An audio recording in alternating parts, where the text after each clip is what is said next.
We're here with Operation Crisis, which is contingency response, installation support, initial skills. This is a 10-day capstone event in which they spent the last 10 weeks in Ohio executing their academic mission. We come down here to actually execute the physical portion of the training. Strategically, 101 is a huge part of what it means to be a civil engineer officer. The course itself began a strategic shift in early 2024. We wanted to make sure that our courses were in alignment with the vision of our senior leaders for how we could address the pacing threat with our peer adversaries. We do that by ensuring that they get exposed and assigned tasks towards garrison engineering as well as contingency engineering throughout the entire duration of the course. Then when all of the in-class work and practicums are done up at Wright-Patterson, they come down here for the culminating exercise at Crisis.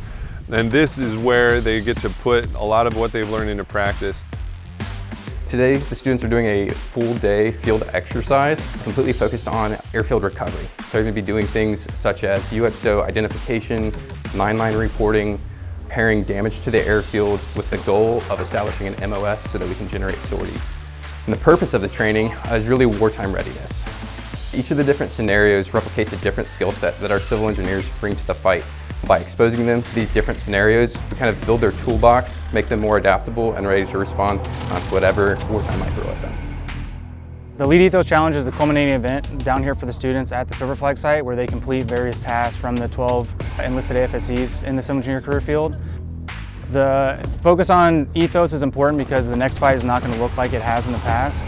We want to instill that mental resilience, the confidence, and team building principles that we're going to be requested of our officers. As a Red Hat, really our role, obviously we create all the scenarios that these officers are going through. It's really important that these events are actually timed and scored because we're able to have a controlled stress level that can kind of simulate a real life combat situation that these officers may be in sometime in their career. It's really going to help them be a little bit more agile and be adaptable and help them when it comes to leading their teams effectively. That's one of the biggest things in the Air Force is readiness, and with this course it's really showing us what that actually takes and what it entails, not just for the 32 Echoes, the officers, but also for every enlisted trade that we're going to be leading. This course has provided a lot of context in what I, as a leader, am asking my followers to do.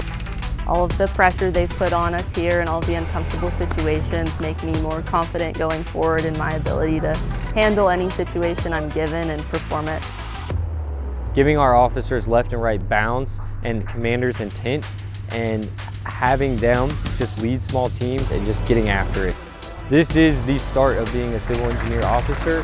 They can now go back to their unit knowing that you have the knowledge, feeling comfortable with what it means to be a CE officer and be a part of a civil engineering unit.